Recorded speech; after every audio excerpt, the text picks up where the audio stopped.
Here we are for episode 2 of Fourth and Gold. Hope you all enjoyed week 1. What a week to get started with, lots of talking points. So we're just going to get straight into it. We're going to start off this week with our moment or player of the week. Let's start off with Jay. What's your moment or player of the week for week 1? Okay, I mean, there was a lot of choices this week. And I've kind of broken the rules because I've ended up giving it to 2 players as a combined performance of the week. Okay. And my performance of the week for week 1 goes to Tua and Tyreek Hill. What I saw from Tua on Sunday, I think is growth. There were a few, there's always going to be a few suspect throws with Tua where he's thrown into double or triple coverage. But for the most part, what I saw was throws on schedule, throws in rhythm, accuracy for the most part. Just a well-oiled machine. I mean, 466 passing yards. I can't criticize him for a few bad throws here and there. And people will. I don't remember what his, people's favorite stat, completion percentage. I think it was probably in the low 60s, but he played really well. And I think what it said to me was Tua's trying to get better all the time. It's someone that I personally have not rated for, his whole time in the NFL. But I really do respect the growth that I'm seeing, the different throws that he's being able to make. And I think for me, the play of the game was on that game-winning drive where he sort of had to step up in the pocket. He's throwing it deep to Tyreek Hill, but he didn't just sling it. It was a controlled throw. He knew exactly, what he was trying to do with it, and it was straight into Tyreek Hill's lap. Okay. And obviously, I had to give Tyreek Hill a mention because if you want to define unguardable, just watch this man. The Chargers had no answer. It was one of those games where they could have tried everything and nothing was going to stop Tyreek Hill in this game. Yeah. What was it? 212 yards, 2 touchdowns, 11 receptions. Yards.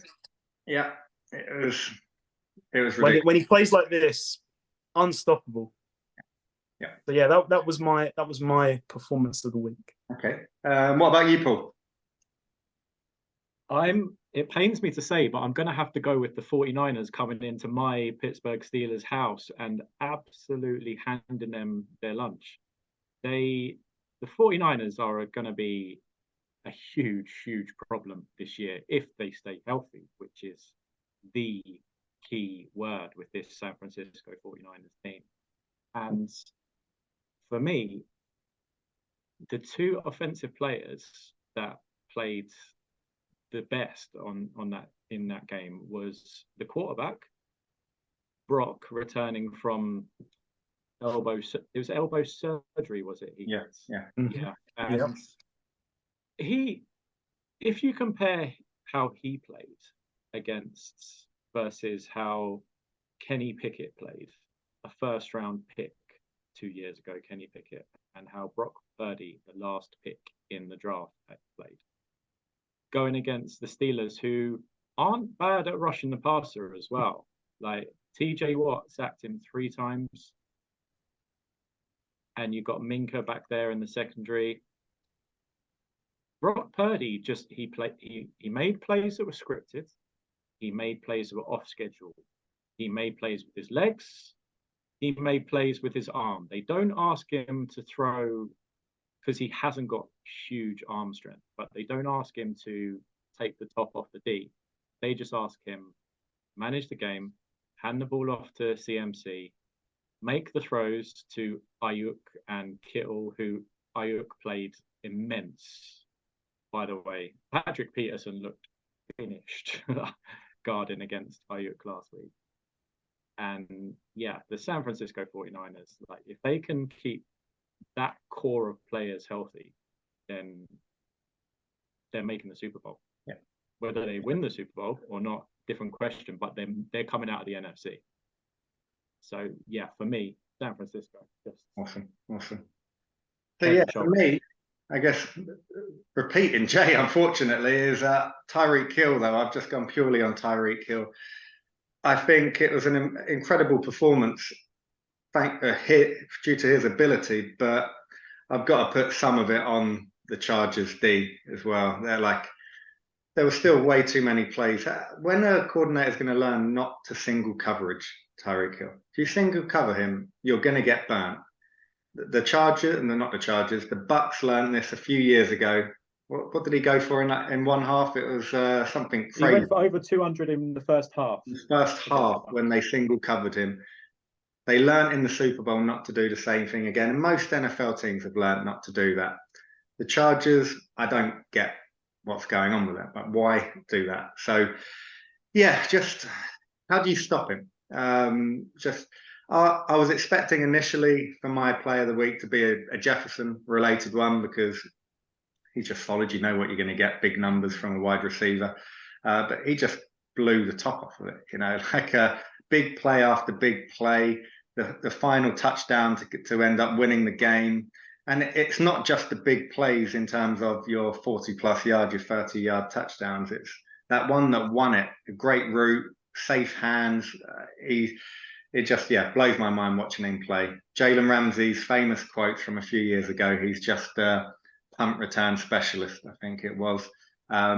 He's taken that back now. There you go. He has taken that back. He is a lot more than a punt return specialist. I think this year, 2000 is within reach. If he can stay healthy, and Waddle can stay healthy as well, because that will give him some better coverages.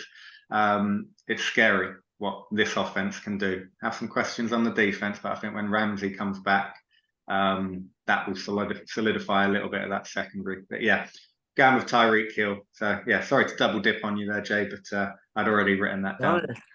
I think it deserves it. I mean, just to say, Rob, in an era where we've got, and I'm going to say it, the great Justin Jefferson, and we've got the likes of Jamar Chase, I think Tyreek Hill reminded us, I'm still here. Yeah, definitely. And that's even after last night, Justin Jefferson again putting up, 159 yards like it was nothing. We're lucky with the group of wide receivers we've got. You didn't even mention Deebo Samuel. Chase, obviously he's not performed as well as we would like over the last week and parts of last year, even though he played pretty well. But I don't think the 49ers offense is designed for that. So, but yeah, let's go on to the next topic then. Your step it up moment from week one. So I'll start off with this one. I had two, and I was to-ing and fro-ing between them both, but I decided to go with a team that lost me two of my free bets last week. So I'm going to go with the Vikings. Vikings. I almost just snapped my pen now just talking about it. But where do you start with a team?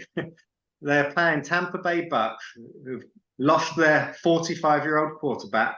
Heavy favourites. I think they were 7-point favourites, something along them lines. In the first half, you turn the ball over 3 times. One time at Tampa Bay's 26, you fumble it. So you've given up a minimum of 3 points there. Then the next time, you fumble it on your own 13 to give away another 3 points for a field goal there. So you've given up at least 6 points at the moment, maybe 10. And then again, just before the half, you decide to turn it over on Tampa Bay's 13. What is going on? You've given up at least 13 to 17 points in the first half alone. You are not going to win football matches playing like that. Cousins, he threw for some big numbers, but the damage was done. It was done. And lo and behold, they do it again yesterday. How many turnovers was it yesterday? I think it was about 3 or 4 again. Handling issues, not necessarily his fault on all of them. So, yeah, I look at time of possession.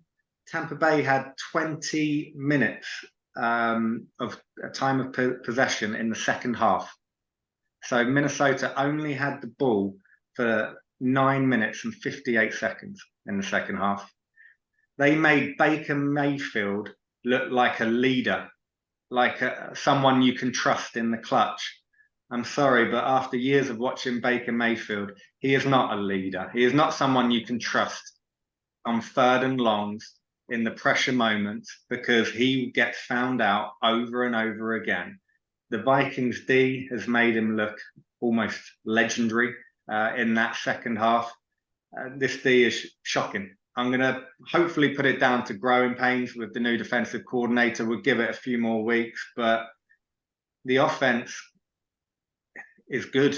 It's good. They've got the players, but man, the DC and the defense, they've got questions to answer, because for me, not good enough. So that's my step it up moment. Paul, what's yours? I'm going to go with third-year quarterback Justin Fields, who, I mean, he's in the third year now, and when are people going to realize that nobody should be losing their job in Chicago except Justin Fields? He is the reason. I mean, the kid cannot throw, and he cannot throw as an NFL level quarterback. And what I mean by that is he needs to see you come open and then manage to get the ball to you before the defense closes. Yeah. He can't throw with anticipation. He can't throw with timing. He can throw deep. I'll give him that. He has got a strong arm. But again, he can't anticipate the deep throw. He's just got a strong arm. And what they've done this year in Chicago is they've invested a first-round pick in DJ Moore over the summer. I know before the end of last season, they sent a second-round pick to the Steelers for Chase Claypool. Their original first-round pick that they had in this year's draft just gone, they invested in a tackle. So they're giving Justin Fields every possible chance to be successful. And don't be surprised if they're picking again first, or at least in the top 2 or 3 in this upcoming year's draft. And if I'm Chicago, I'm thinking the kid who plays quarterback for USC looks a whole lot better than Justin Fields does right now. How embarrassing for the Bears in their home opener against the Packers, their hated division rival. Just Jordan Love comes into your house and looks like a calm veteran. And your quarterback, who you've invested in, who's had a lot more playing time, by the way, than Jordan Love, the moment looked too big for him. Did you see the camera angle, Paul, of Soldier Field at the beginning? It was either at the end of the third or at the beginning of the fourth. Just like I saw that. Leaving. It was shocking. But yeah, no, that was a bad one. He finished half a yard short of the over/under for the rush as well, but we'll touch upon that one later. Yeah, great one, Paul. What about yourself, Jay? I like to think that I'm fair and I'm impartial. You have your moments. So I'm gonna call out one of my favorite players in the NFL, and I'm gonna call out Josh Allen. And I'm gonna say it's time to rein it in. I think that Josh Allen has reached a point where, like, he obviously knows he is good, but he's reached a point where he really believes that he can make a play on every single play. And we saw this again on Monday night, where a bodged snap, he fumbles it on the floor. Most quarterbacks will just protect, the ball. But he picks it up and he thinks, I'm going to run into a brick wall. And one thing that I've always been a bit concerned with him is the amount of contact that he takes. You're not going to last long in the NFL at quarterback if those hits add up. They're going to weigh you down. We've seen it time and time again with these mobile quarterbacks, and he is like an elite running quarterback. Mm-hmm. But I think when I look at the game, particularly with Rodgers going out, he's got to be more aware of the situation. And I look at, I think it was maybe the start of the fourth quarter. They're up by 7. They're on the edge of field goal range. It's 3rd down, and there's nothing there. And what Josh Allen needs to learn is to throw it away, and know that there is another play, in the game. Not, what, I can see Diggs down there. He's double covered. Oh, well, I'll throw it. Interception. You gave them life. They got momentum from that interception. They went down the field and scored a touchdown. Tie game. Yeah. So I'm gonna that's what I'm wanting Josh to step up in. Do you think use this week as a clean slate and live to fight another play, shall we say? And like, in fairness, I do genuinely believe that this offense is an average offense. If you take position by position, like as an example, for the 49ers, I would take Josh Allen and Diggs. I would not consider anyone else. I've never known a receiver like Gabriel Davis who had one big game and suddenly became a household name. Like I'm not even sure he's a number 2 on most teams, but he's sort of spoken about as if, he's got Gabriel Davis. And I'm like, well, okay, let's see how many teams he gets on as a number 2. Yeah. I'm not even going to consider a number 1. Yeah. So I think Josh Allen has to realize, yes, we've got a good team, but Megatron's not down there. Live to fight another play, Josh Allen. That's my message. Following a Brett Favre route, isn't he? Mm. A lot of similarities with him and Brett Favre. And I've got to get this off my chest, guys. Sorry to extend this this segment, but attention, Patrick Peterson. You are a Pittsburgh Steeler now. Start acting like it. Do your talking on the field, not on a podcast before the game. You poked the bear, and it wasn't Paddington.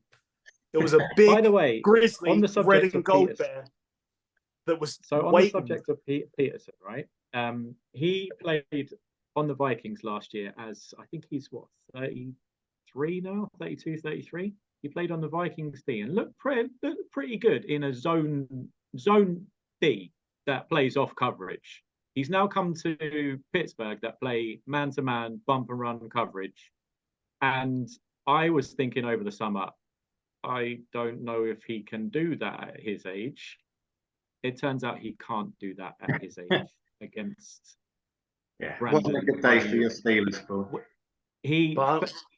The touchdown where Ayuk set him up and he fell on his ass, that's the thing. Don't poke the bear, because all the 49ers on the sideline were saying, I thought he had the tells. Mm-hmm. He put the Steelers in a bad spot, in my opinion. Yeah. And my message to Patrick Peterson is, leave that losing mindset in Arizona. You're at a 6-time Super Bowl winning team now. Yeah. Be about that standard and keep your mouth closed before the game. Let your playing on the field do the talking. That's right. Or if you're going to talk, you better walk that walk. And we did not see exactly that. LOB, is he? So yeah. All right. Can I have one more on this? Step it up. Go for it. Yeah, go for it. Geno Smith. What happened to Geno Smith from the first half of last year? He got paid, from my memory anyway, because I remember him playing very, very well against, I think it was the Saints in the Superdome, and against the Lions in that blowout game. And the rest. Yeah, but he wasn't elite or anything like that. And in the second half of last year, he kind of reminded the world of who he was. But the Seahawks paid him, and now, like, I don't know. You lose at home to the Rams, and the Rams have 20 rookies starting. That D, except for Donald, and okay, it's Aaron Donald, but except for Donald, is so young, and Gino I worry for the Seahawks. I mean, I picked them to make the playoffs as a wild card. I know you don't overreact to week one, but to lose the way they lost. The way they lost is the problem, I think, yeah. Yeah, I mean, the Rams... Lions this week. Yeah. Well, as you two had one extra, I'll put my second one that I wrote 2 notes about them. So my second one, this is a little bit harsh, but when you become the highest paid player in the NFL, you've got to turn up. I don't care if you've had some niggling injuries. You've got to do better than 14 for 31 for 82 yards. That's not good enough. With Joe Burrows, you've got Jamar Chase, you've got T. Higgins, you've got Joe Mixon, you've got a new offensive lineman, Orlando Brown. Like, you've got pieces all around you, and there's other players that I haven't touched upon. You need to do better than 14 for 31. Yes, the conditions were horrible, but it's not even like they rushed for bucket loads of yards either. You lost the game against Deshaun Watson. I thought Deshaun Watson outplayed him in week one. When it mattered, Deshaun Watson pulled the plays out of the bag, which, who knows, could be a good year for him after a full training camp. But for me, I don't see this going on all year with Joe Burrows. He's predominantly been a pretty slow starter, which is why I went with the Browns to win. But still, when you're paid, what was it, 275 million, something like that? When you're paid or to become the highest paid NFL player, you've got to put up better numbers than that. No room for growing pains, no room for feeling a bit sluggish in week one. You've got to get on the field and perform. So, yeah, that's the extended step it up. Let's go on to Power 5. So this is going to be our top 5 after week one. Not necessarily who you think is going to win the Super Bowl, but who you feel the top 5 teams are after week one. So, Paul, let's start off with you. What have you got? Start from 5 and work your way down. I've got the Chiefs at 5.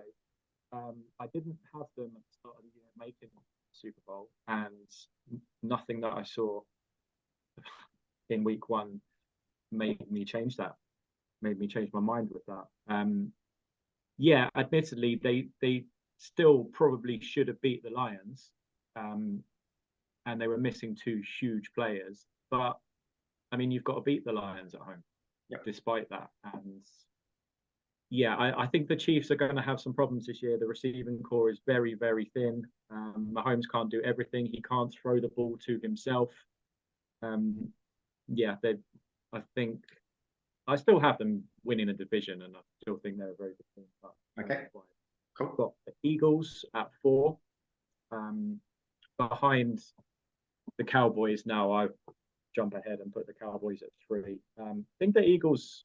I think we forget that the Eagles have lost their DC and they've lost their play caller as well. And I think you're noticing it a little bit. They're ridiculously talented. They have so much talent. But I just think this might be the year that the Cowboys beat them. But they're the Cowboys. So, and the Cowboys, just in terms of you can't read too much into a 40-0 butt whooping against the Giants in a rainstorm, but that D is legit, very good. Yeah, it's really, really good. So at every level. Yeah, and number 2, I'm not going to overreact. I've got the Bengals at number 2. Wait and see this week. They've got the Ravens coming to town. That's a big game. Big game. Bengals can't go 0-2 and 2 losses in division. And I just put it down to Burrow not practicing much in the preseason and the rainstorm in Cleveland, and the Bengals could not block the Browns D line. Like, the Browns D line is going to be a problem. So good luck, Steelers, my Steelers, blocking that D line. And number one, the 49ers, who just, they've got so many players in, like, it's almost unfair how many players they've got on D, on offense, scheme to take away one or two, and then scheme to take away the running game, and then Debo's gonna, and Ayuk's gonna crush you over the middle, like catching the ball. The defense, I mean, Bosa didn't even have a great game. So yeah, I've got well for choice, aren't they? Best team. Cool. What about you, Jay? Yeah, so slightly different top five to Paul. I've for week one I've gone with teams that have won, but I'm not gonna probably do this all year. But for week one, I have got at 5 the Baltimore Ravens. Not the most impressive win, but they got the job done, and I think we've got a good segment coming up for the Ravens versus the Bengals. So I'll save what I've got to say about the Ravens for then. At 4, I've got the Dolphins. Granted, there's definitely some issues defensively that they've got to work on, but that offense is going to cause a lot of headaches this year, and I'll be very interested to see how Bill Belichick stops Tyreek Hill this time, because in recent past, Belichick will double Hill for the whole game, and it still doesn't work in the end overall. He just will break one big play, even in a game like that where he's being doubled all game. We've seen it in Foxborough a number of times. So I've got Dolphins at 4. Okay. I've got the Eagles at 3. As Paul said, new OC, new defensive coordinator. That front seven still looks electric. Slay got the work last night from Jefferson. Jefferson got a bit of payback for last year when Slay locked him down. But I'd say, that defense, while it gave up a lot of yards in the air, I think as the season grows, they will continue to be one of the elite units. Offensively, lots of question marks, I think. New OC, so got to give it time, but big question marks, I'd say, especially on the passing game. At 2, I have gone for the Cowboys. Yes, it was the Giants, but at the same time, you can only beat who's in front of you, and that defense potentially could be the number 1 defense in the league this year. I think that front seven is ferocious. Then when you couple it with the fact that they've got Trayvon Diggs on one side, who is a bit of a chancer, he's going to get burnt a few times, but he's going to get it right as well. Yep. And then you've got the experience of Stephon Gilmore on the other side. I think they've got the potential to be the number 1 defense this year. Yeah. With Defensive Player of the Year Micah Parsons. At 1, I wonder who this is going to be. I mean, I can't be called a homer because I just think the performance in the first half was pretty much perfection. I've got to pick my 49ers. San Francisco 49ers look like the most complete team in the NFL after week 1. There's 16 more weeks to go, but when you look at the front seven, the way that Fred Warner set the tone for the defense, he gave the boom to Najee Harris and said, "Welcome to the 2023 season." Yeah. As Paul said, Nick Bosa, not really a factor.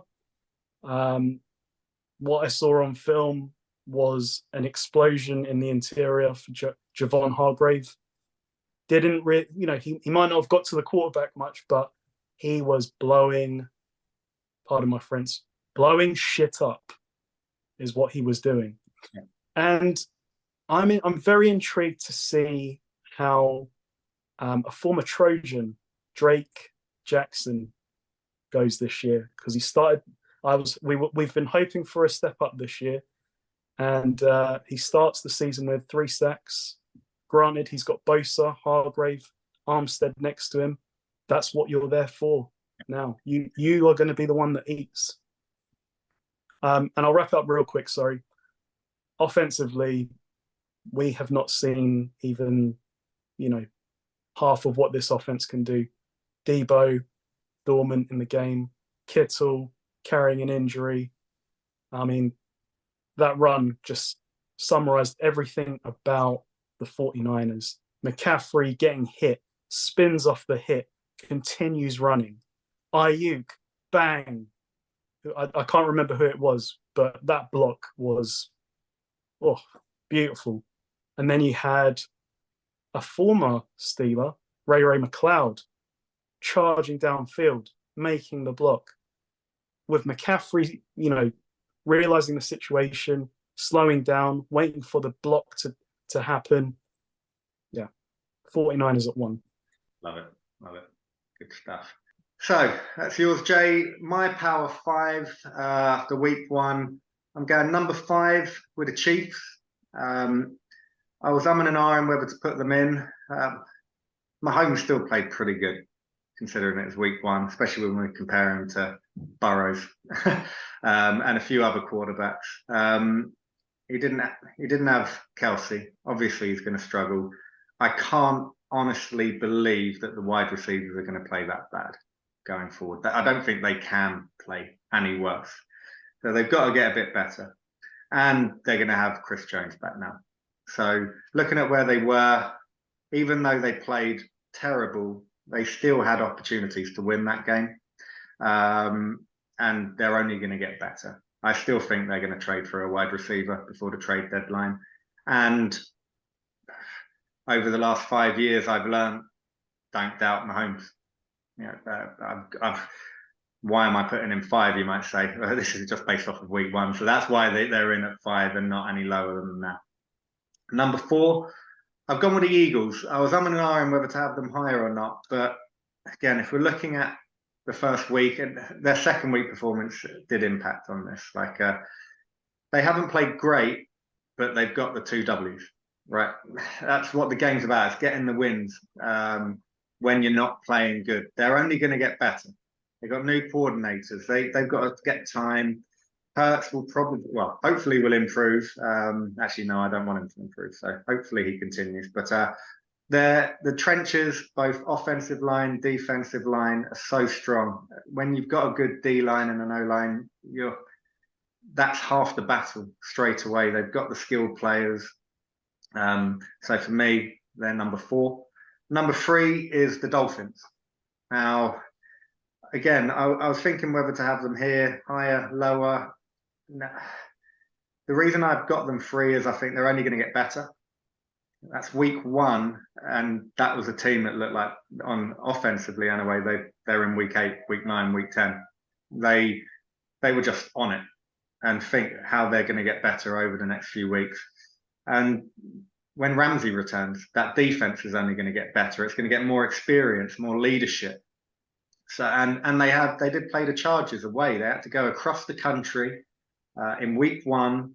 Might not be the most intimidating place to go, but you're having to go against a talented team, against Herbert in his own house, against Keenan Allen, Mike Williams, who unfortunately went out early injured, Eckler, Bosa, Derwin James, and they got the W. What can you say? So Miami are my number 3.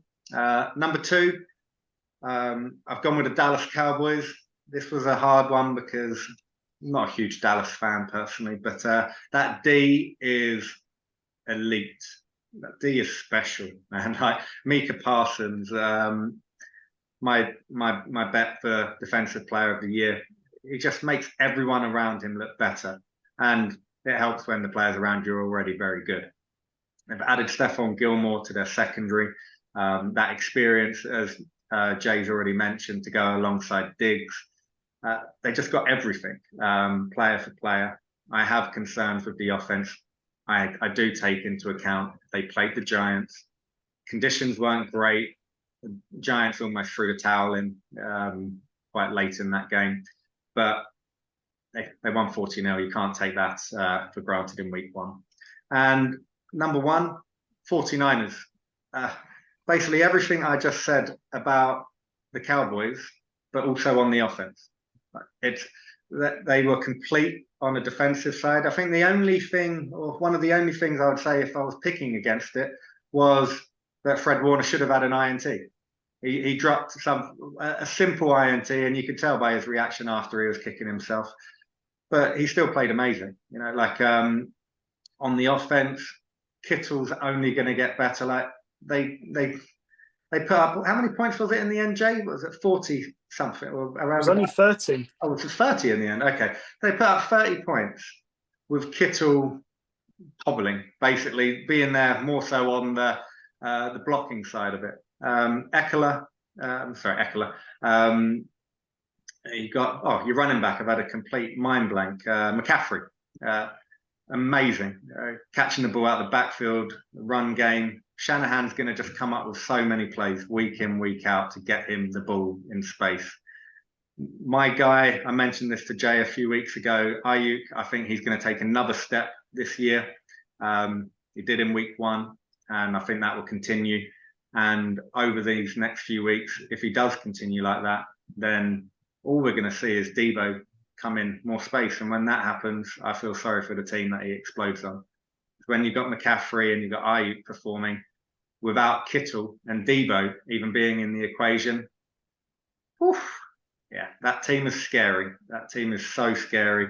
I had questions about their O-line against the Steelers' D-line. I don't have any questions anymore. That's all I've got to say about my Power 5. So that's our Power 5. Now, I think it's time to talk about some games for this week 2. So we're going to talk about 3 games. I think we're going to start off with you, Jay, and you're going to be talking about Bengals-Ravens. Is that correct? Yep, I can open that one up. Lovely. So, okay. Shoot away. So, yeah. So I spent a bit of time watching the film of both of the Bengals game and the Ravens game. And I completely agree with what Paul said earlier. The Bengals did not protect Burrow at all. I mean, it was a joke. Yeah. Burrow definitely, wasn't it? Yeah, I mean, Burrow definitely missed his fair share of throws as well. I just think everyone on offense, it was out of sync. It was, as you said, Rob, they've in a 49ers kind of way, they get off to a slow start, and they can't get off to a slow start in this game. Yep. Because watching the Ravens film, and I know they were going up against a rookie. Oh my goodness, they blitz you from every which way. Yeah, and I've got to give CJ Stroud his dues. He hung in there. I think a lot of rookies would have broken in that game because they were blitzing the hell out of him. I don't expect them to do that against Burrow and the Bengals, but if the O-line is out of sync again this week, the Ravens are going to feast. And I look at the Ravens D-line, and I wouldn't say that I'm wowed by them, but the scheme that they're running, it is creative. And you got that superstar at middle linebacker now, Roquan Smith, who huge game. Huge. Whilst Now, you mentioned, Jay, sorry, like the Houston game sure. with the Ravens, I almost put this guy in one of my moment/players of the week. For D'Amico Ryans did a great job getting Houston Texans ready, especially in that first three quarters with a rookie quarterback against the Ravens and Harbaugh. Like, I really like the game that he called. Again, he kept that a really close game for a lot longer than I expected. But yeah, sorry. Absolutely. Something I forgot. No. Feel free to chime in. Yeah, as when I look at the offense, that the Texans kept them in check. Yeah. Again, Ravens, they got a new OC. He seems to love an inside run. I think he leans on screens a little bit too much. We'll see in week 2. But there was one clear bright spark for the Ravens on offense, and it was Zay Flowers.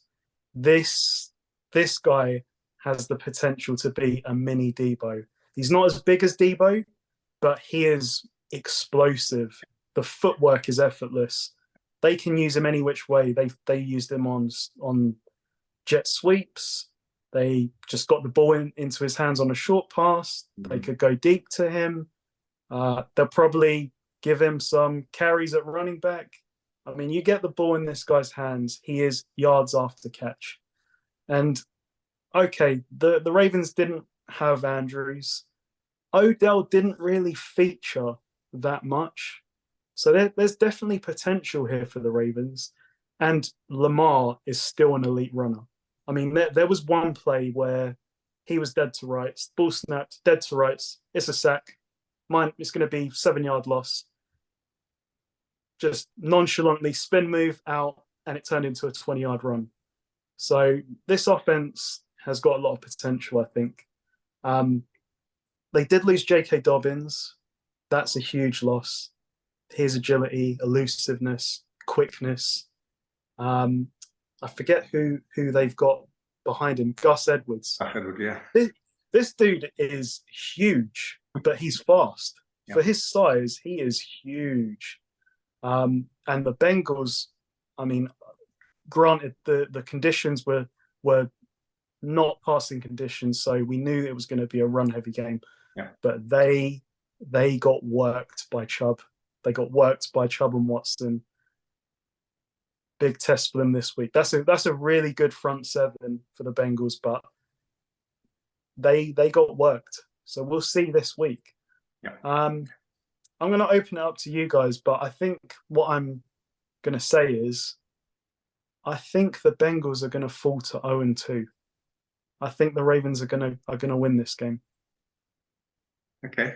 And I only say that because I'm not sure the Bengals can fix their offensive line problems in 1 week. What are your thoughts on that, Paul? My thoughts are that Cleveland's D-line is better than the Ravens' D-line. And that could be because I have the Bengals winning, and I think they'll just do enough to hold Burrow upright. And if he stays upright and has enough time to get rid of the ball, and the weather's not like it was in Cleveland, he has to treat this game like it's almost a playoff game, because you cannot lose to the Ravens and the Browns to start the season when you want to go to the Super Bowl. I just think he's going to find a way. Mm-hmm. All right. I just think he'll find a way. And for me, my way of justifying it is the Browns D-line is better than the Ravens D-line. I think from my point of view, God, it's going to be a hard one. I haven't seen what the weather's supposed to be like in Cincinnati on Sunday.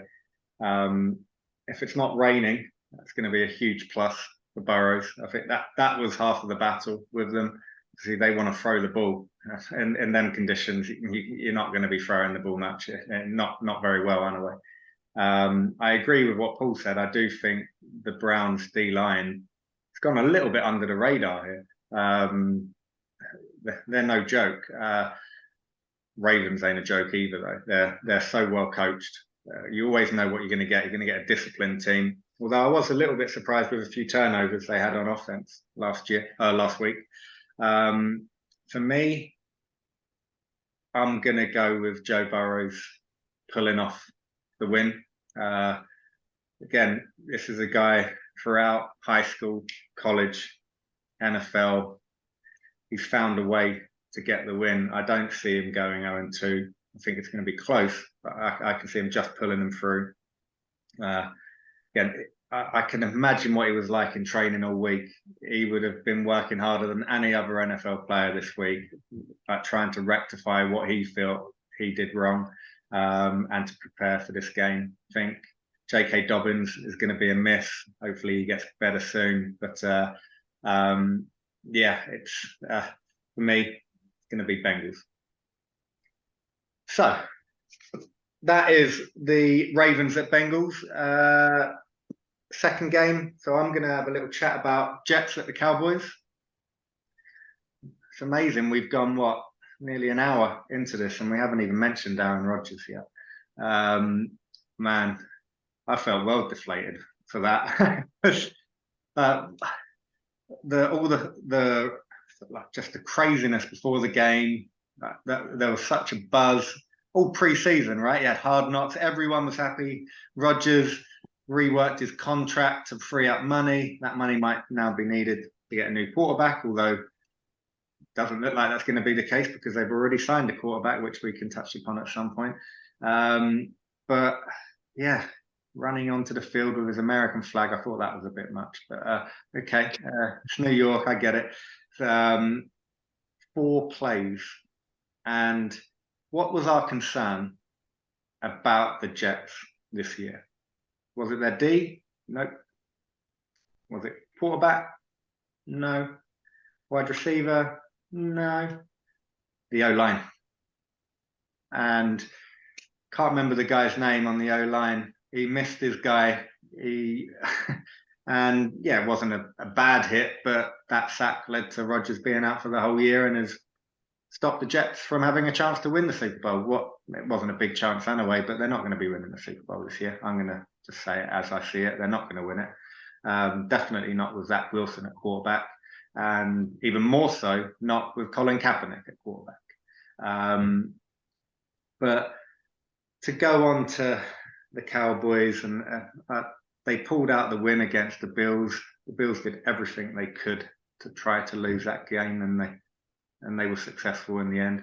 But let's not take away from this Jets D. I think there's not been much talk about the Jets D since Sunday. Yeah, because everyone's of it for understandable reasons, talking about Rodgers. But man, did they play good. that front seven, the secondary, just everyone turned up and forced mistakes out of Allen, and they suffocated it. I love watching it. There's a lot of similarities to the Cowboys team, and like these two defenses coming up against each other on Sunday. I was looking at the game and I was like, right, how do I want to go? It's like, well, where would I feel more comfortable?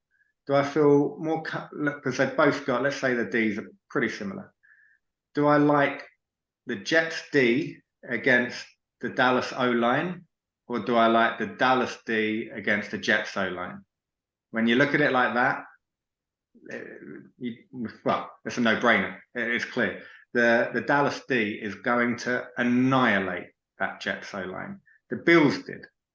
And this Dallas D is special. We've touched upon it a few times already. They are going to eat. And I feel sorry for Zach Wilson. I think he should feign an injury because this could ruin. He is going to get hurt. I think I can see him being sacked well over 5 times. I really can see it. He had 14 of 21 for 140 yards, 1 pick, 1 touchdown. Bless his heart. Like, I feel sorry for him. You watch him play, and he looks like he should still be in high school. Like, he doesn't look. He's not a leader. Like any one of them offensive players, when they look at Zach Wilson, he's not going to fill them with confidence. He's not going to give them that extra yard to get away from coverage. He's not going to lead a team, even like a Tim Tebow did many years ago. He wasn't a great player or quarterback. Sorry, he was a good player, but he wasn't a great quarterback. But he was a leader at least. People wanted to battle and fight for him. No one wants to fight for Zach Wilson. He couldn't own up to his own crap performances last year. So yeah, I see this being incredibly one-sided, purely because I don't see the Jets being able to move the ball. 40-0 against the Giants for the Cowboys.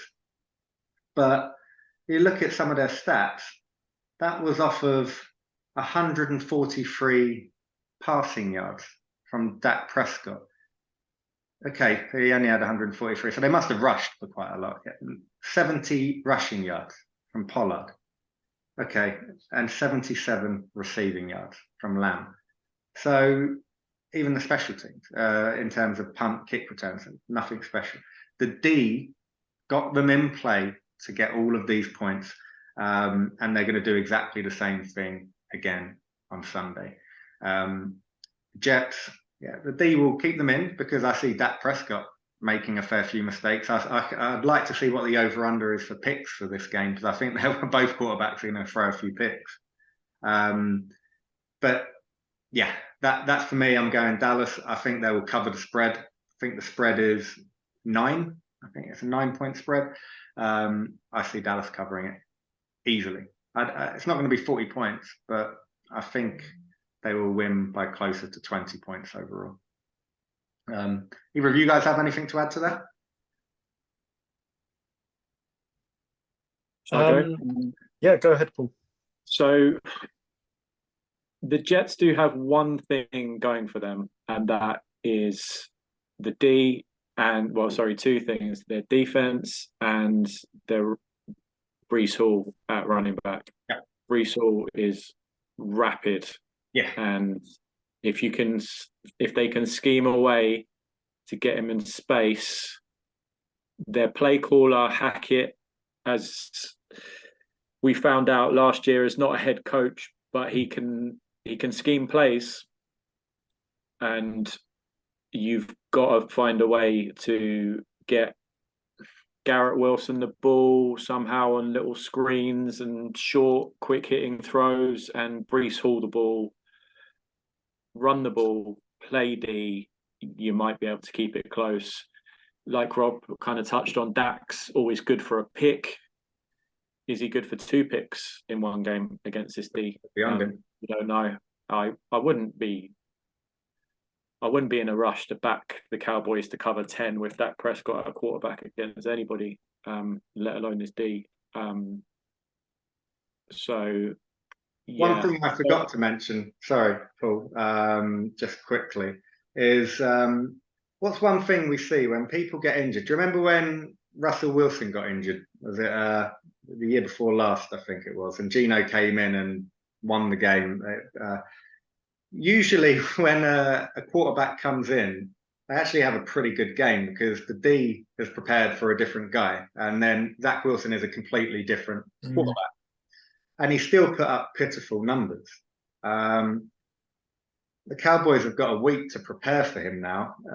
It's not like he's coming in without any prep. So that was the other point I forgot to mention that I'd wrote down. That they've been, obviously everyone's preparing for Rodgers, and getting Zach Wilson, it's a completely different style of play. But Cowboys are just working on Wilson all week.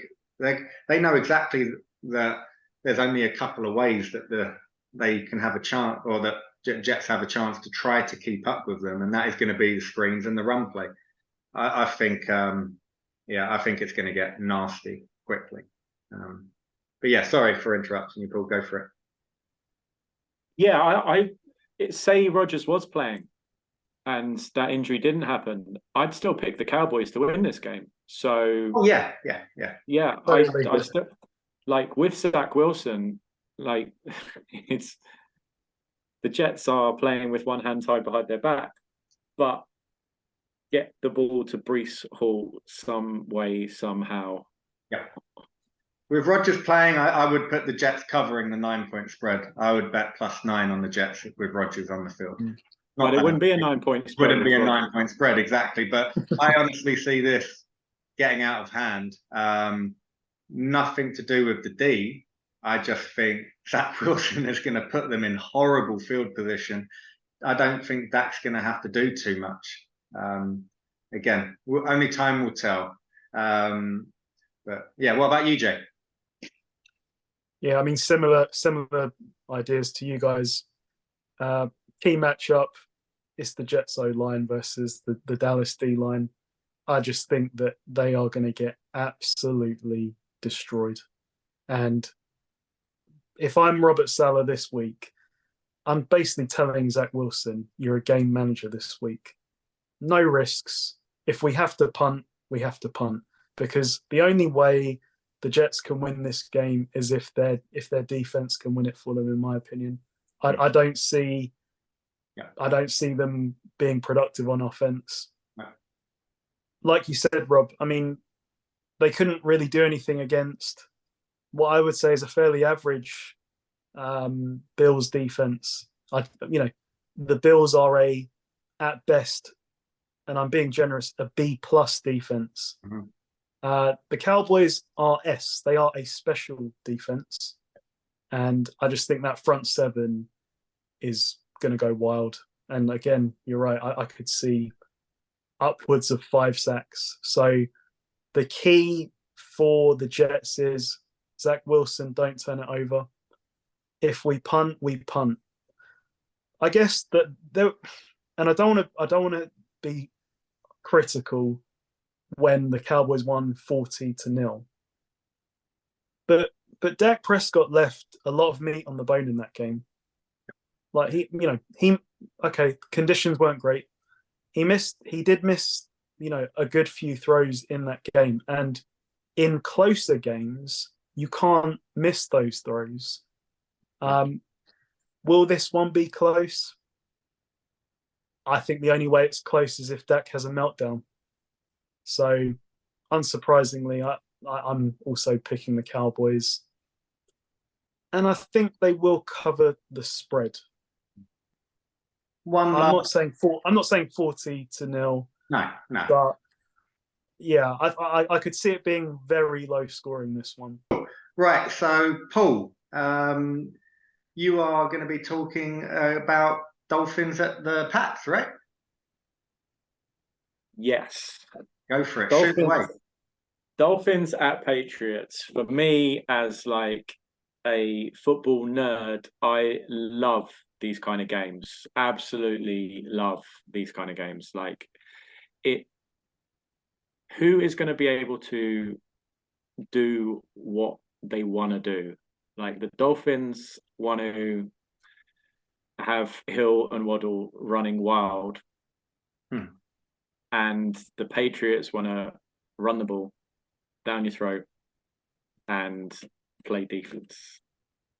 And it's actually set up almost perfectly because you have the strength of Miami would be their skill position players.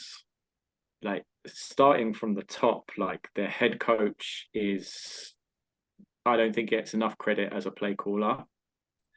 Look at the first half of last year and this game just gone in LA, how he schemed Hill and Waddle open. Like, the Chargers didn't play great, but if you try to cover Hill, then he'll just motion him. He'll just motion him and then give him a running start, and he's going to have like a free release. Or even if he is covered and he's so rapid, him and Waddle, that the Patriots and Belichick, as we know, is a genius at defending and trying to take away what you are trying to do, your best weapon. But he's played Tua 4 times and Tua is 4-0. He hasn't got huge numbers, but he's 4-0. Yeah. The Dolphins started last year and they were Super Bowl contenders until Tua went down. Can the Patriots D stop them or at least restrict them? If you do find a way to restrict them, then McDaniels is clever enough to then, okay, I'll just take the run then. I'll just run on you. Or you want to take away Hill? Okay. If by some miracle he does take away Hill, I'll throw to Waddle all day long then. So yeah, I just think this comes down to, for me, what is more likely?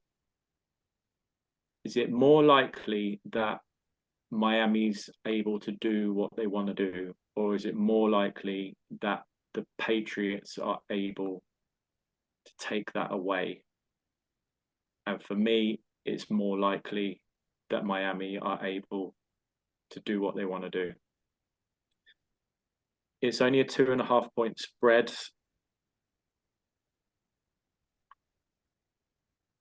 I see Miami winning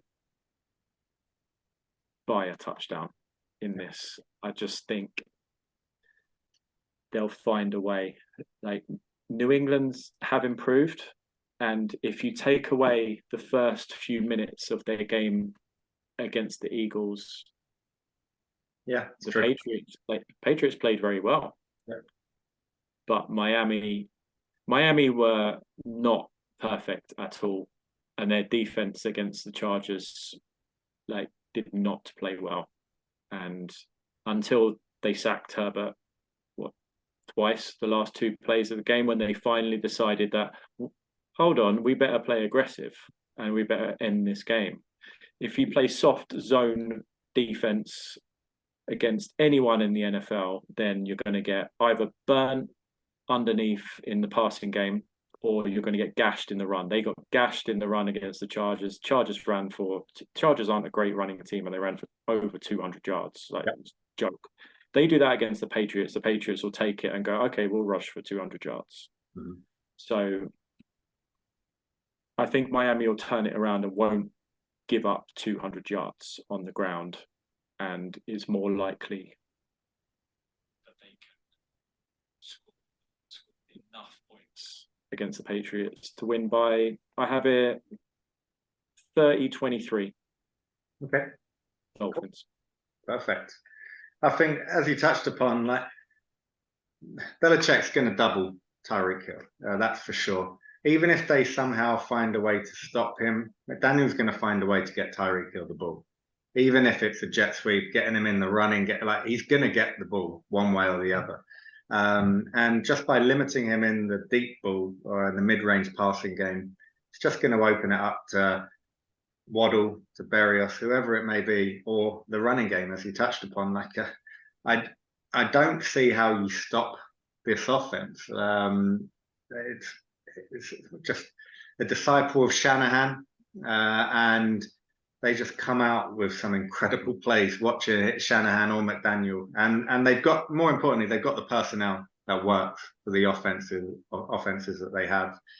Tua, he's accurate. He's beefed up a little bit. It looks to me, maybe I'm being a little bit harsh on him, but the candle seems to be slowly fading on Belichick a little bit. If you look at where he is over the last few years, still a great coach, don't get me wrong, one of the greatest of all time. But I could be almost a passing of the torch moment. Not exactly McDaniel going on to being number one or considered the best coach, but taking over because, again, how many years did we watch Pats beating Dolphins year after year? No problem at all. Although Brady did have his few moments where he struggled, which was great to watch. But again, in terms of finishing off this division, but this year I see the Dolphins finishing ahead of Pats and beating them twice. So yeah, I've got the Dolphins to win and to cover the spread. Weather's supposed to be okay as well at Pats this week. Whether that's a big deal. Weather being clear, because I feel like if there's one thing that this Patriots defense is limited in, it's speed. This is a bad matchup for the Patriots defense. And Mike McDaniel was part of a 49ers team a few years ago that went into Foxborough and they ran the brakes off of the Patriots. And the Patriots front seven isn't all that different from them. So I could see a lot of outside zone running. That game a few years ago, it wasn't close. The Patriots definitely can take encouragement, though, from last week. And as Paul said, if the Dolphins are going to continue to run this conservative defense, the Pats are going to take what you give them. They will happily run 4 yards every play, have a 9-minute drive, kick a field goal, if it keeps your offense off the field. So, yeah, I feel like this could be a close game, but in the end, I feel like the Dolphins' speed will it will take its toll on the Patriots. They won't be able to stop these runs. They'll do their best to stop Tyreek Hill, but in stopping Tyreek Hill, you can't then stop Waddle at the same time. They're going to have to pick their poison, and I think it's going to be too much for the Patriots to overcome. And Tua will move to 5-0 against the Patriots. Right, so now to go with our picks of the week. We all had Eagles to win in week 1. Now let's go for the rest of the games. Green Bay at Atlanta. Jay, who you got? I'm not ready to give the Green Bay run D its dues yet. Falcons. Okay. Run wild. What about you, Paul? Jordan Love is a better quarterback than Desmond Ridder. Packers go in there and win. Ooh. And I've got the Atlanta Falcons to win. I think Kyle Pitts is going to turn up on Sunday, and I still don't trust Jordan Love. Vegas. You will, Rob. You will. I will. Week 17, money 16 an hour. But okay, I'll give it. But we go Vegas against the Bills. Jay, who you got? All right, I'm going to say my favorite thing I like to say in this situation. Raiders playing in the early window on the East Coast. It's like playing at 10 a.m. for them. Bills have to win. Josh Allen, don't turn it over. Bills. And you, Paul? Yeah, it might not be pretty, but the Bills have to win this game, absolutely. And I heard Jimmy's questionable, so I don't think it matters.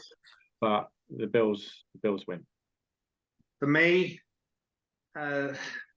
you look at this Vegas playing on the East Coast in the early game that Jay just mentioned, just makes me think of Jerry Maguire for the Bills. Show me the money. Show me the money. Jay, Paul, show me the money. It's going to be Bills win. Comfortable. Ravens at the Bengals. Jay? Yep. So on that, you said Ravens. Ravens. Yep. Paul, you said Bengals. I said Bengals as well. Right. Seattle at Detroit. Who you got, Jay? Lions. Okay. Paul? I think we might be discovering fairly rapidly that the Seahawks might possibly be fraudulent. So I'm going with the Lions. I'm also going with the Lions in a high-scoring game. So we got next, we've got Chargers at the Titans. Jay? Wow. The most unpredictable teams over the last decade, I would say. I've picked this game probably 4 or 5 times over the last how many years they've played, and I'm pretty sure I get this wrong every time. I'm just going to take the Titans. And what about you, Paul? I'm not going to deviate too much from pre-season. I was high on the Titans. I'm not going to get away from them. Tannehill played horrible last week. He can't play that badly again, surely. Like, Titans find a way. They win. I'm going to surprise you both right now. I'm going with the tie.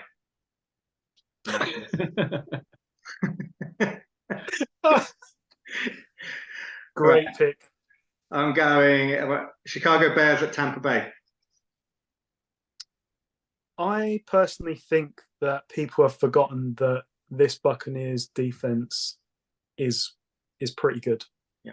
Is it as good as it was 3 years ago? No. But it's not trash. There are still some top quality players on this defense. Yeah. And I mean, Paul said enough about Fields from last week. I have to go with the Bucs. And you, Paul? Yeah, until I'm proved otherwise, I'm going to fade Justin Fields and the Bears every time they play. Almost, I don't know that. I don't know. There's a team on their schedule that I'd make them favourite against. That's how bad they were last week, and that the Bucs D, like Jay said, still has some dudes, and they're going to confuse the hell out of Justin Fields. Bucs win. Yeah, that's a clean sweep. I've got Bucs winning. I just don't see how Fields is going to put enough points on the board. Kansas at the Jags. Wow. What a game. What a game. What a game. I considered this for one of our feature games. Yeah. I think the Jags are a lot better than the Lions. And yes, Chris Jones is back. Even with Chris Jones, it's an average defense. Yeah. Do we know if Kelsey's back? He's trained all week with limited snaps all week.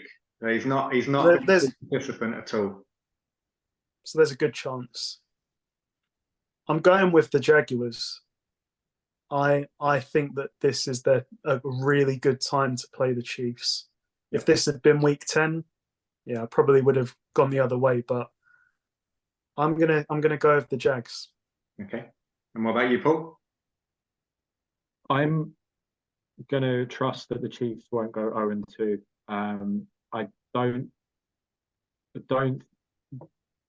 I think they still should have won last week, and getting those two players back, if they do play, then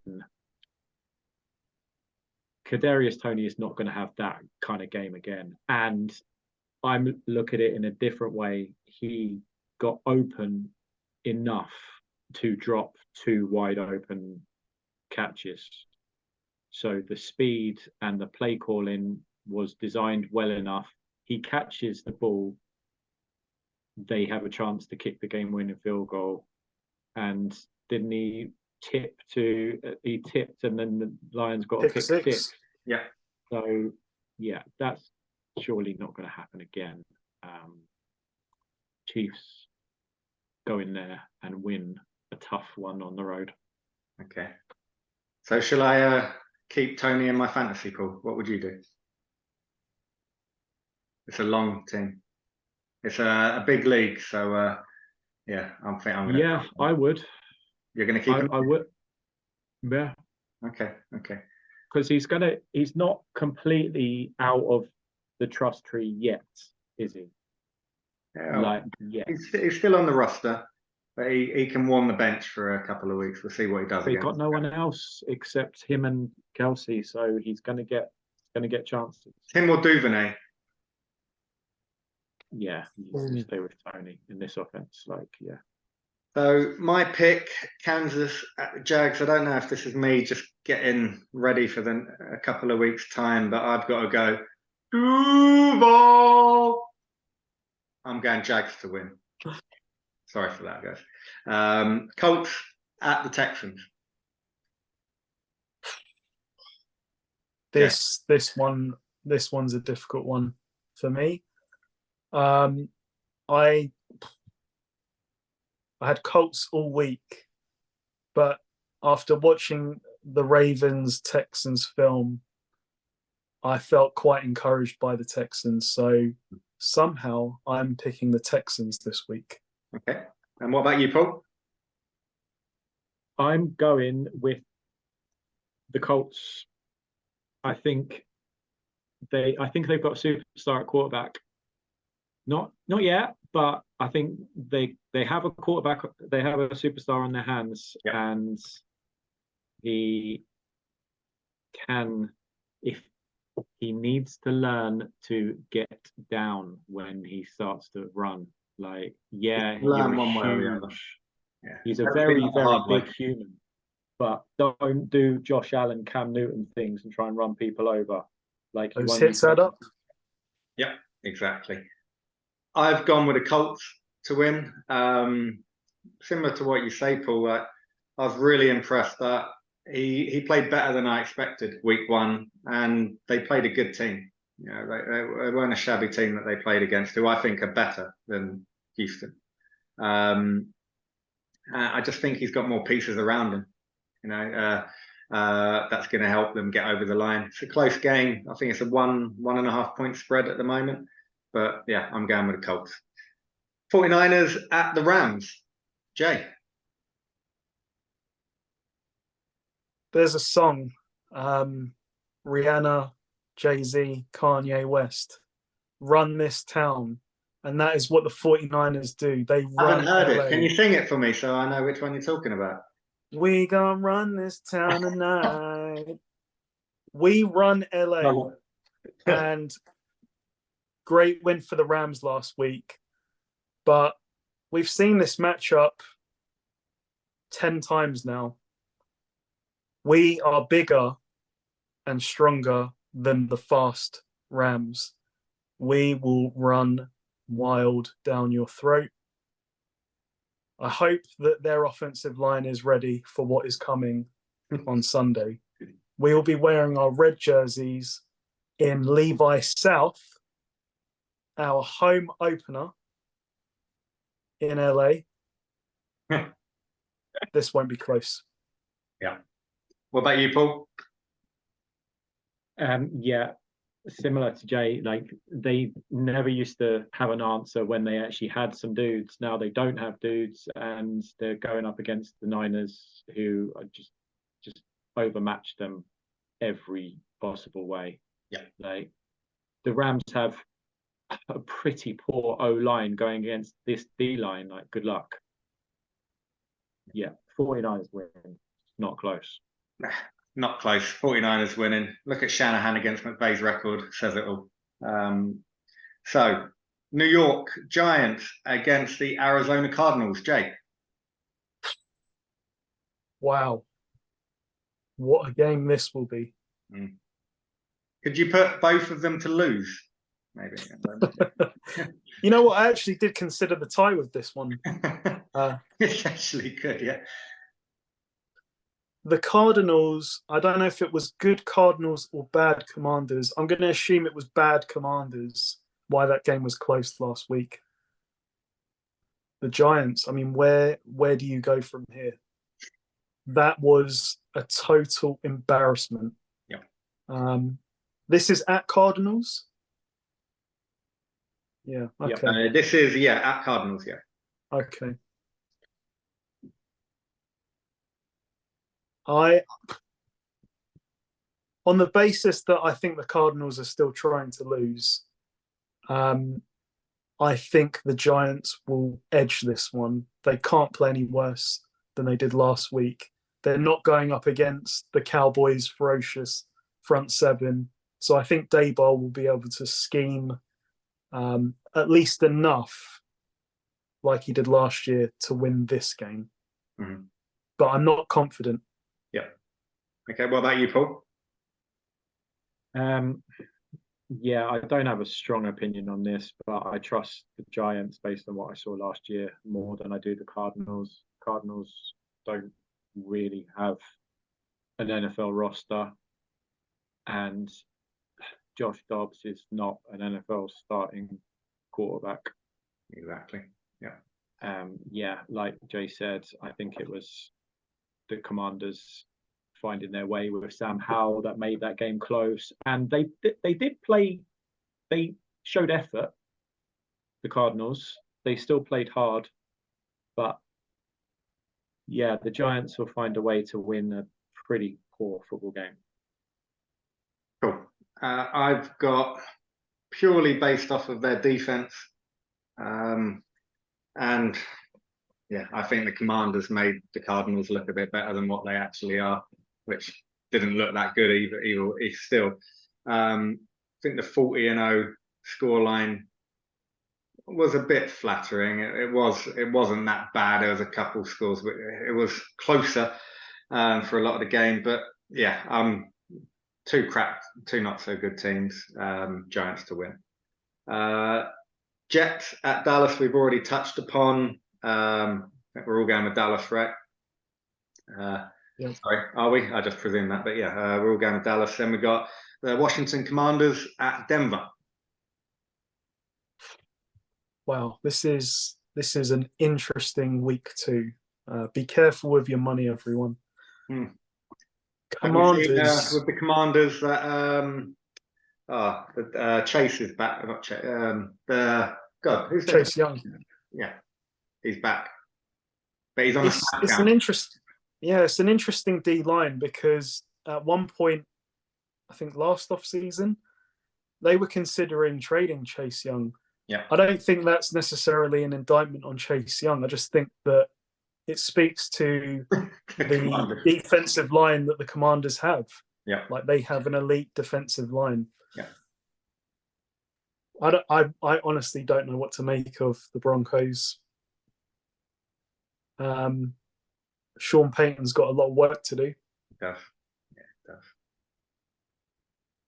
I think I'm going to go with the.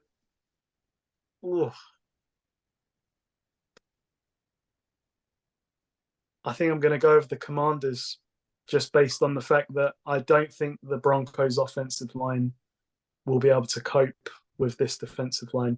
I don't think this will be a great game. Yeah. I think low scorer, Commanders win, ugly game. Okay. And what about you, Paul? Yeah, I don't know that it's an upset, but I'm going with the Commanders. I think Sean Payton and Russell Wilson are a long way away from where he wants Russell Wilson to be. If Russell wants to throw the ball deep and move around, and Sean Payton wants him to stay in the pocket and get the ball out quick, and they seem to be opposite from each other, and they're opposite before they've come together, and I think it's going to take a while. Yeah. And the Broncos D, by reputation, is apparently quite good, but if you pick on the other corner, so don't even bother trying to throw to Satan, but go to the other corner. Like, you can have a way. Look at Jacoby Myers last week for the Raiders. Suddenly he was a superstar because Satan took away Devontae Adams. Yeah. Jacoby Myers is suddenly running wild against the Broncos. Yeah. Commanders win. I'm going with the Broncos, purely because I think the Commanders did an amazing job making the Cardinals look like not a terrible football team. And I think they are a terrible football team. They're going into Mile High. How are they going to cope? The atmosphere, obviously, the thinner air. Are they going to be able to last 4 quarters? And I just love Sean Payton as a coach. I think he's a great coach. I think they find a way to just scrape the win. Miami, New England. I think we all went with Miami, didn't we? So then we got New Orleans at the Panthers. Wow, the first of a Monday night doubleheader. Yeah. I'm going to make this really simple. I'm not sold on the Panthers. Bryce Young, by all accounts, has all the intangibles. I'm not sold on him as a number 1 pick. I think there were better quarterbacks in this draft. I think the Saints defense, it's getting up there in age, but it's still pretty good. And I think they will do enough to overwhelm the Panthers, and the Saints will win this game. Okay. What about you, Paul? It's more that I'm fading Derek Carr than I'm picking the Panthers. Yeah. I'm picking against Derek Carr, and I think that Carolina have some talent, and it will come together. It just might take a while, and this is, I think, quite a good matchup for them. The Saints should have got beaten last week by the Titans. They had a strip sack on Carr, which went for a touchdown, which I don't even know what refs were doing. Like, they blew the play dead. Like, I hate that when they blow the play dead. Like, it's the guy's running into the end zone and the play's dead. Like, that single-handedly won the Saints the game. Yeah. Derek Carr can't move. If you get any kind of pass rush, if you confuse him at all, he's good for a mistake. And it might not be yet, but Frank Reich's going to give this young quarterback a chance, and I trust the Panthers more than I do Derek Carr. I'm going with New Orleans. I'm backing Derek Carr to get the W. With a lot, purely because I really like Olave and Michael Thomas. You know, he's got two intense weapons. And yeah, I think they've got enough to beat the Panthers. It'll be a close game, one-score game, but I've got New Orleans. And then finally, we have, who have we got? Cleveland at the Steelers. Who have you got, Jay? I think there's two major injuries for the Steelers. Cam Hayward is not going to play, and Deontay Johnson is not going to play, I don't think. That passing game did not look very good last week. No. And if there's going to be one player to unlock it, it's Deontay Johnson. Yeah. Pickens has been getting a lot of headlines in the offseason, but I've yet to see him as a complete receiver. You can throw a go route and he'll make a spectacular catch. But the receiver that you need in this game to separate is Deontay Johnson. The Steelers' offensive line, I mean, a lot of teams are going to get overwhelmed by the 49ers' defensive line. But now they come up against Cleveland's defensive line, where you've got Myles Garrett, and they've now brought a partner for him in Zadarius Smith, who's pretty good as a number 2. That is going to be a big problem. Yeah. And then on the other side of the ball, you've got Chubb, you've got Watson, a fairly solid offensive line with no Cam Hayward. TJ Watt will make his presence felt in this game as he did last week. Yeah. But I think there's just too many things stacked against the Steelers this week. I expect a response, but I'm going to take the Browns. Okay. What about you, Paul? So if this game, so when I'm going through the schedule before the season, this is a Steelers win. It should be a Steelers win. However, like Jay said, losing Hayward, losing Deontay Johnson, and the way that the Steelers run D looked last week going against, so you've got their start to the season, Pittsburgh starts the season, possibly going against two of the best D lines in football and two of the best running games in football. And the Steelers' weaknesses, glaring weaknesses, would be O-line and run D. Yeah. Before the season, I'd have this as a Steelers win. Tomlin would find a way.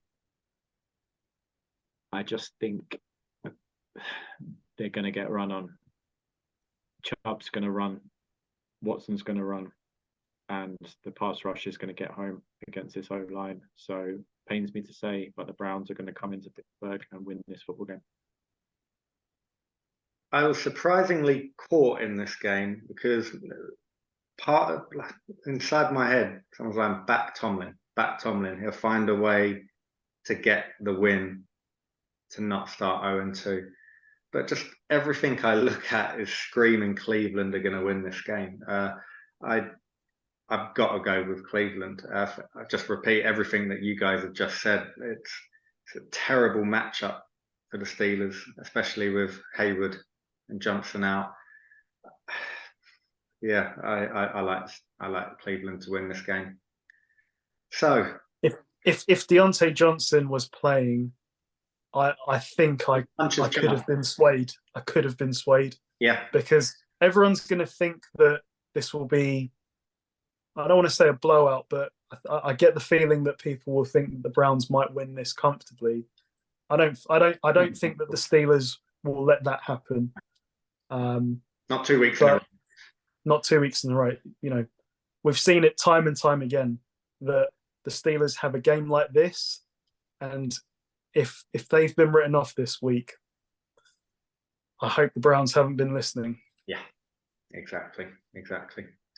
Cool. So that's our week 2 picks done. Now, just for the final topic of the week is best bets.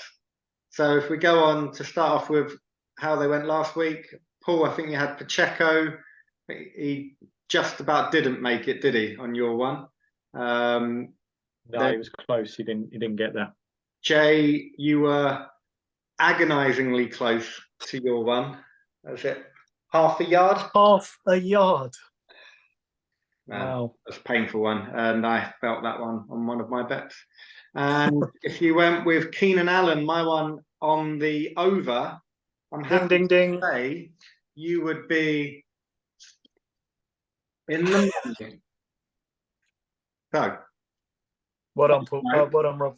On that note, what are we going for this week? I tell you what, I've got 2 that I'm in an hour in between. I like the Lions and Seattle over 47 points. I remember the last year, I think they had nearly 100 or over 100 points in their game. I don't see the Seahawks being as bad as they were last week. They're not going up against Aaron Donald this week. I see them being better. I still think the Lions are going to win, but I think 47 points is going to be covered. But my number 1 bet this week will be Waddle over 63.5. I think they're going to go all in to stop. Everyone's been talking all week about how amazing Tyreek Hill is. So Belichick's going to go in there to try and prove a point that I can stop him. But they won't stop Waddle if they stop Hill. So, yeah, that's for me. Paul, what you got? Yeah, I'm going to keep it simple this week. I'm, again, going to fade Justin Fields. I'm going to go with the Tampa Bay Bucks to beat Justin Fields by 3 or more. Love it. And what about you? They can't play as well. Just to add to it, like the Bears D is they've invested in the offense as well, and now their D is poor. Like Jordan Love put up 38, and Baker's going to put up more than 3, at least 3 more than Justin Fields. And what about you, Jay? Okay. I'm going to have another stab at the player prop that has not been good to me, but I saw this one, and again, maybe through delusion, maybe not, I looked at it and said, as Tyson Fury once said, easy money, free money. There's two. And again, it's the home opener at Levi South. Somehow, some way, Christian McCaffrey, and I don't know if it's still this way, his rushing yard over under was 56.5. I mean, I'm not sure if they've watched these games over the last few years, but we've got really big people on our offensive line. The Rams have got less than big people on their offensive line. So the laws of science have usually come through that we have dominated their defensive line. So that's the one I'm going to go with. But interestingly, and I can understand this because of the fact he had a great game last week. But Brandon Ayuk has an over/under of 64.5. Not sure if that's still the same, but that's what it was at the time. I would expect that he will start to get more attention, more preparation. But are we there yet? Are we really going to prioritize Ayuk over, maybe we are, over Debo, over Kittle, McCaffrey, maybe even the all-pro fullback, Kyle Juszczyk. I quite like Ayuk to go over. So I'm giving you a double whammy. McCaffrey over 56.5, Ayuk over 65.5. Love it. Love it. Okay, guys. So that's it for week 2. Hope you've all enjoyed it. Thanks, Jay. Thanks, Paul, for taking part. Look forward to another week of football. And yeah, see you next week. And yeah, please subscribe if you haven't already. And yeah, message us if you have any topics you want us to discuss. Have a good one, guys. Have a good one, everyone. Cheers, guys.